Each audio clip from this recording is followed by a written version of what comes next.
Ultime table ronde ce matin, on n'a pas ou peu parlé d'urgence climatique, enfin, du climat en général et de l'urgence climatique en particulier.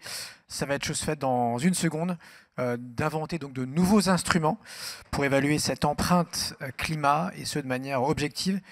Je vais appeler nos 4 derniers intervenants donc, de la matinée, Christine Herman, Samuel Barouk, Gauthier Piquet et Arthur Millet, donc à me rejoindre. L'échange sera animé par Emmanuel Charona de CB News.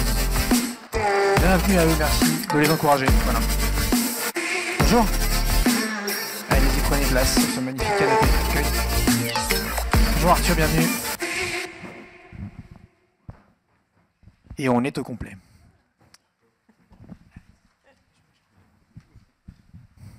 Bonjour.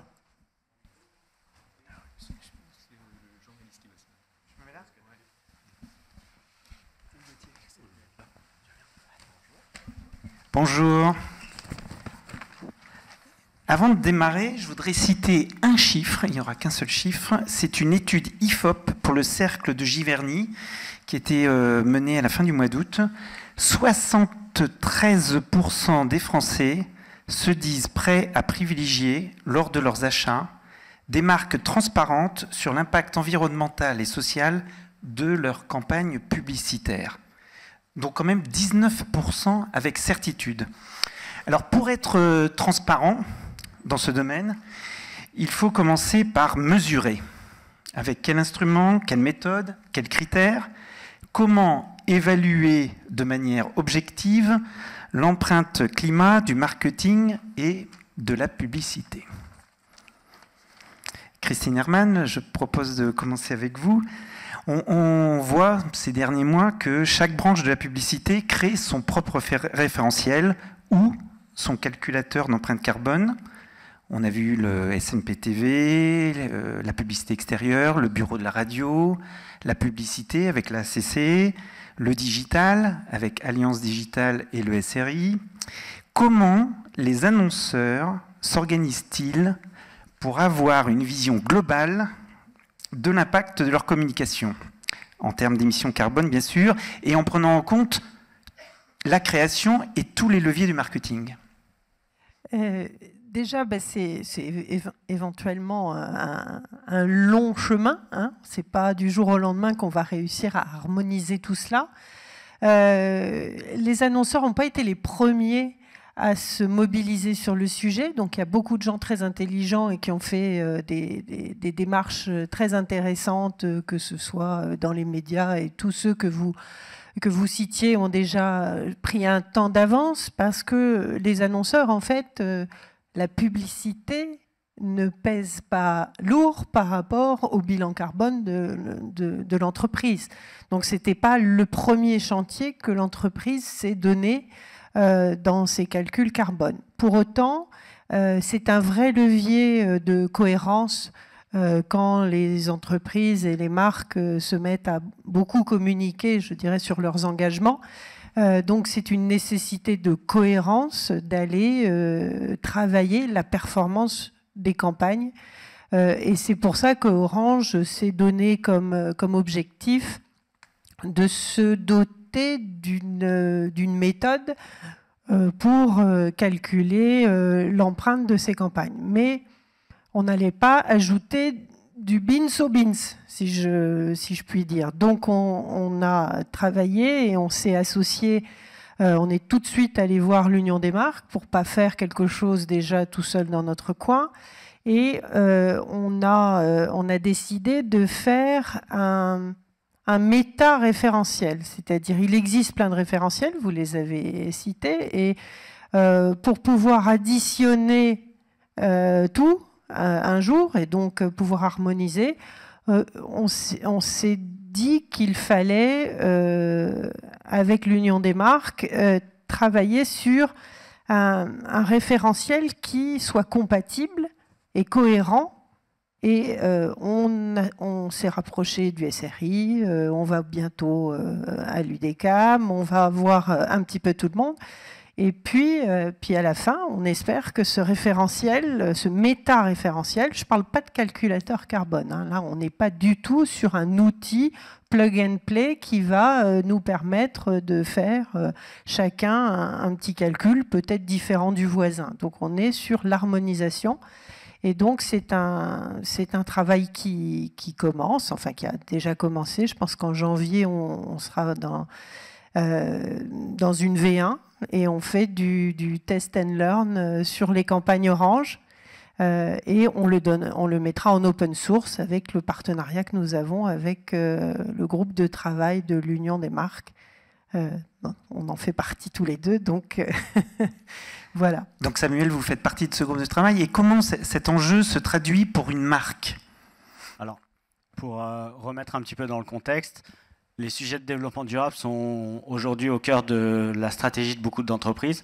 C'est pas différent chez Nestlé, bien évidemment. Aujourd'hui, ce qu'il faut bien appréhender, c'est qu'au-delà d'urgence climatique, il y a une problématique sociétale. Si je prends mon secteur, on était 1 milliard en 1800, 7 milliards d'êtres humains il y a 11 ans, 8 milliards aujourd'hui. Aujourd'hui, le système qui est en place pour alimenter cette population produit trop de CO2. Donc, en tant que leader de l'agroalimentaire, forcément, il y a une forte mobilisation pour réinventer ce modèle. Et comme 71% de notre empreinte est générée par la façon dont nos matières premières sont produites, on a une priorité, comme tu l'as mentionné, qui, dans notre industrie, est d'accélérer une transition vers une agriculture régénératrice. C'est-à-dire qu'après un cycle de culture, dans un champ, il y a plus de carbone capté dans le sol qu'il n'y en avait avant le démarrage de cette culture. On travaille sur le packaging, on travaille sur l'efficacité de nos opérations, etc. Mais aussi, comme le groupe a pris des engagements très très forts d'atteindre le net zéro carbone d'ici 2050, on doit travailler sur l'intégralité de nos opérations, y compris la communication. Dans ces logiques, au-delà de cohérence, je pense que quand on a des engagements aussi forts que ceux que nous avons pris, chaque tonne compte. Et donc, pour la marque, il est important de mesurer. Et c'est là où le cadre de ce que l'UDM propose est particulièrement pertinent pour nous. Mais on ne s'arrête pas là. Gauthier, quelle est la position de l'agence dans tout ça? Est-ce que vous allez proposer à vos clients de tout mesurer pour eux, chez Publicis ou chez Publicis Média? La proposition des agences, c'est toujours de tout proposer, mais on va peut-être revenir un peu à de réalité, c'est-à-dire on a eu quand même, on s'est pris tous une baffe, un réveil. Notre génération, elle est coupable quand même de beaucoup de choses, et les annonceurs, les agences, les médias, les plateformes, les technos, on parle tous aujourd'hui de l'urgence climatique, mais il y a 10 ans, on en parlait quand même un petit peu moins, et c'était pas totalement sur le haut de nos dossiers. Donc on est passé d'un réveil à aujourd'hui une volonté de progrès, une volonté d'action.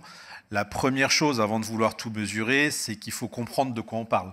Donc je pense que le rôle des agences, il a toujours été de conseiller les marques, d'être un acteur important des médias, avec les médias, ce sont des partenaires, des technos, des plateformes, etc. Et c'est d'ensemble d'essayer, autant sur notre premier métier, d'essayer d'amener plus de business à nos clients. Aujourd'hui, sur cette plateforme, c'est de mieux expliquer, sur ce dossier, c'est de mieux expliquer de quoi on parle. Alors, il y a la mesure, mais il n'y a pas que la mesure. L'enjeu aujourd'hui, c'est de faire attention à ne pas aller trop vite, à tout vouloir tester, tout vouloir mesurer, pour prendre des mauvaises décisions. Un, parce qu'on n'a peut-être pas encore assez de recul et de compréhension de tous les sujets. Deux, peut-être parce qu'il n'y a pas que l'empreinte environnementale, il faut aussi calculer l'empreinte démocratique, l'empreinte économique, l'empreinte sociétale, et de se dire qu'il ne faut pas tout juger au prisme d'une planète. Donc le rôle des agences, c'est d'essayer à un moment, déjà pour elles-mêmes, de se former, avant quand même de conseiller nos clients, c'est bien de savoir de quoi on parle. Deuxième chose, c'est d'amener une expertise auprès de nos clients ou des médias en se disant comment est-ce qu'on peut tous ensemble faire mieux, et pas de promettre un grand réveil de demain matin. Il faut faire attention à ça. C'est juste de se dire, voilà, quels sont les points d'étape, quels sont, Christine le disait, un terme qui est important, même si on le galvaude énormément, la raison de test and learn va être très importante. Il n'y a pas de bon plan mesuré ou de mauvais plan mesuré. Il faut juste qu'on apprenne de chaque action, qu'on partage librement ces enseignements, qu'on essaye collectivement d'aller vers quelque chose qui nous unisse tous. Aujourd'hui, je pense qu'il y a à peu près autant de calculettes que Sam le disait d'êtres humains sur Terre, et donc ça va en grandissant. Donc il faut qu'on aille prudemment, qu'on gagne un peu en intelligence collective, en partage collectif, et de faire très attention à ce que l'on crée aujourd'hui dans une mesure ne se retourne pas contre nous demain, parce qu'on aura mis à mal une démocratie, une économie ou une société. Si je peux me permettre, en complément, il faut être très prudent sur le cadre général, tout en agissant sur tout ce que l'on connaît de bon sens. Aujourd'hui, quand on est dans une logique de production de nouvelles créas, effectivement, si on est dans une réunion de production à choisir entre un tournage à Saint-Denis ou alors en Afrique du Sud, je pense qu'on pressent où est-ce que ça fera plus de sens de le faire. Et on l'opère avec l'agence justement, on a un plan d'affichage à faire, on va travailler avec le partenaire pour s'assurer que le papier, le support papier qui sert à l'affiche soit fait à partir de matériel recyclé. Et sur le digital, puisque accessoirement je crois qu'on est au forum de l'Alliance digitale, donc parlons un peu communication digitale, on a travaillé dans le cadre du Positive Media Project que l'agence Publicis a l'idée, à mettre en place des campagnes de test pour, faire le référentiel base 100 d'une campagne digitale, puis travailler par logique d'A/B test à identifier les leviers d'opération de la campagne qui, à ISO budget, à ISO cible, à ISO message, vont permettre de minimiser l'empreinte carbone tout en préservant les indicateurs médias. Et moi aussi, je vais vous partager un chiffre, ça va être 47%. Aujourd'hui, à travers le travail qu'on a pu réaliser avec l'agence, on a réussi à identifier une réduction de 47% de notre empreinte carbone sur nos campagnes grâce à des optimisations assez simples du type passer les vidéos de stéréo à mono. Accessoirement, sur les devices sur lesquels on consulte ces vidéos, on n'a pas forcément besoin d'avoir une puissance et un poids de contenu en stéréo. On a réduit également la compression, on diffuse plutôt sur du Wi-Fi que de la 4G, etc. Et ça, on l'a fait en préservant le CPM, la visibilité, si on reprend la précédente version sur l'attention. Et comme on a quand même une marmite à faire tourner, on a aussi testé les indicateurs de marque. On reste à ISO impact sur la partie awareness, sur la partie intention d'achat, sur la partie souvenir publicitaire. Donc tout ça, aujourd'hui, chez nous, ce sont des golden rules qui sont mises en place pour définir la nouvelle norme d'opération de nos campagnes digitales. Alors, on peut agir vite. Justement, sur la publicité digitale, Arthur, où en sommes-nous des initiatives du SRI, de l'IAB? Est-ce qu'on aura un référentiel commun? Est-ce que ce sera au niveau français, européen, mondial? Alors, je rejoins complètement ce que vient de dire Samuel. On a besoin de normes.